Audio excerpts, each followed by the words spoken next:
What's up, fam? Hope everybody's doing fantastic out there. Today we are going to do a quick look at a knife that's you'll probably recognize, but at the same time it's just different enough to kind of pique my interest. So we are going to, this is going to fall into the budget banger category, but this is going to be the ultra budget banger. I've been very pleasantly surprised with this knife. So this is coming from Pickled Steel, so coming all the way from South Africa.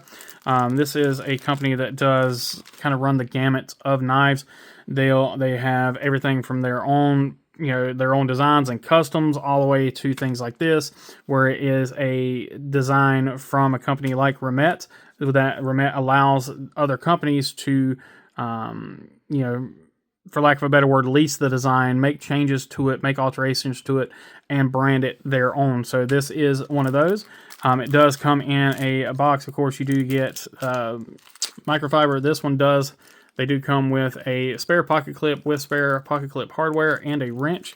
The original Remet version does not come with a pocket clip, so that is a little addition that you get there. And then also the coloration has changed. So we'll talk about that a little bit here as well. So this is the Pickled Steel Freja. It is a rendition of the Remet Peacock. So some things you'll probably see right away is, of course, it is missing the flipper. So they did this is the, what they're calling the Stuff We Do edition. So that is a fellow YouTuber. I will link him down below as well as the folks from Pickled Steel.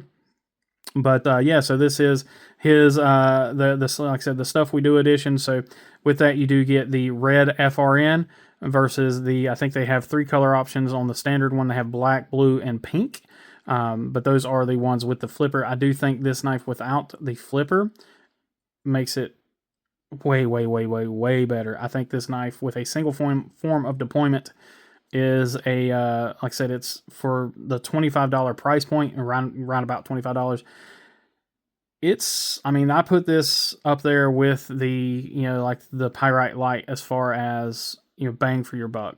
So a couple other changes that they did on this, outside of just having no flipper, or another change that they did outside of the flipper and the color, is the blade steel. So instead of being 9CR, they are using D2. So personally, I think I do like D2 a little better for its edge holding capabilities. And then they also did a deep stone wash on this thing. So we'll get up with some up close and personal on that, but they do have a deep stone wash on here versus I think the regular one had either a like a kind of a light stone wash or maybe even a satin. Yeah, so it's a really nice little, like I said, ultra budget knife with a phenomenal action for such an ultra budget knife. Just again, I've been really impressed with this thing. Now they did send these out to us. They sent me a couple of them for giveaways and things of that nature, but as you guys know, that doesn't really have any bearing on my thoughts on the knife. Of course, we are going to give you full open honesty, and I promised them I would do the same. But again, for the price point, I am pretty doggone impressed. Let's go ahead and jump in to the knife itself. Taking a look here up close. So you do have the red FRN here, and the texturing is the same. If you mess with the Remet Peacock, it is the same texturing on the FRN that you have there. You do have a pretty much a full length or 3/4 length backspacer, same FRN there. You do have a looped over, fairly deep carry. I mean, you do have a little bit of the knife poking out. There you have the name and everything. It's the Freja, and it's the SWD or Stuff We Do edition. T8 pocket clip hardware, or T8 pivot, and then I believe that is T6 hardware on everything else, potentially. We'll check it here in just a moment. Let's go ahead and take a look at that blades here. So you do have, again, you've got that really deep stonewash blade, and then you have Pickled Steel logo there.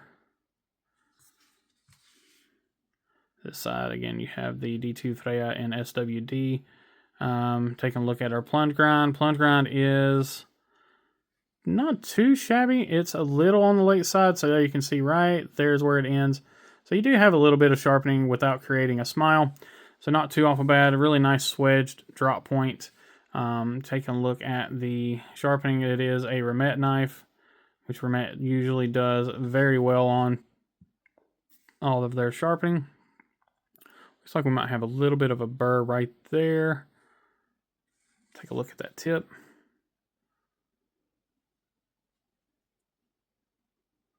Looks like our tip might be favoring.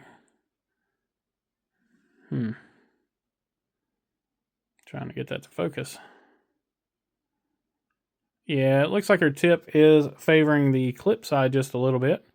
So we got a little more of a steep grind there on the show side, so we can see that there. Other than that, not too shabby. Let's go ahead and take a look at our sharpening, or excuse me, our hardware. So T8 hardware, it got a little bit of wiggle, a little wiggle. And then we got T8 body screws. Just a little bit of wiggle on everything, not too bad. Let's go ahead and take a look at our T6s. T6s, again, just a little bit of wiggle. So nothing too serious there. I will, that is definitely well within the acceptable range. What I call the acceptable range anyway. Yeah, talking about the knife here. Like I said, they did send a few of these in to give away. They sent one for me to keep and two to give away. The one they sent for me to keep, my son has already claimed, but he really liked this knife. So I just kind of let him go ahead and take off with it. But like I said, I've been really impressed with it.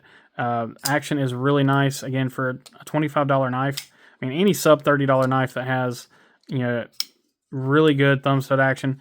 Detent on this one is, I mean, if I had to nitpick it, I'd say it's just a hair on the light side, but it's still, as you guys can see there, it still has no issues with the with any sort of reverse flick or thumb flick. I think not having a flipper on here actually really helps with the ergonomics of this knife. The original one, it didn't really allow you to kind of get that choke up spot because of that flipper. But this one, I mean, I mean, it's really hard to fault this knife. It really is. And you may consider it just because of the $25 price point. You know, if you're familiar with Spyderco's FRN or GRN or, you know, whatever, it is the same feel as far as that kind of the plasticky feel, you know, the bug out, you know, any of those knives that use that GRN or FRN, it is that same feel. It doesn't feel like G10. So, I mean, if you expect it to feel like that, it's not going to. But it doesn't feel bad. You get plenty of grip from this checkering. Really, honestly, like I said, I'm really quite impressed with this. Now, I know the guys at Pickled Steel, they are working on U.S. capabilities as far as being able to have a distributor here stateside. So, you know, keep an eye out for that. I am going to link their information down below, their Instagram and everything, so you can always reach out to them. I don't know if their website has a way to purchase on their website and have it shipped here to the States, but you can always just contact them and see if you're able to work some stuff out. They do have some really cool designs. They've got some stuff where they, you know, like I said, they've got a lot of stuff that's like this, where they're, you know, kind of making changes to currently existing in-house designs from Remet. Then they also have their own designs. They have other designs where they've worked with, you know, top knife designers and have their designs in their on their shop. So some really cool stuff. You should definitely check them out. Huge thank you and shout out to Gareth. If you guys are in the live chats and you guys know who I'm talking about, Gareth is the one that's got all this going. He's the one that is responsible for shipping the stuff to me. He, you know, just kind of out of the blue just asked me, you know, if I was interested in checking some of this stuff out, and I said, of course, you know, I'm always interested in checking out some stuff. And then he sent in a bunch of other stuff for some other channels, so I'm going to get that stuff shipped out. But I really wanted to thank him for that. You know, like I said, he is a pillar of the community, and hope to one day get to actually meet him face to face. But until then, you know, I just, you know, like I said, hopefully he understands how much the community really appreciates everything he does. So with that, guys, I'm going to go ahead and end it here. But as always, I ask that you guys be kind, be humble, and be EDC. Y'all take care.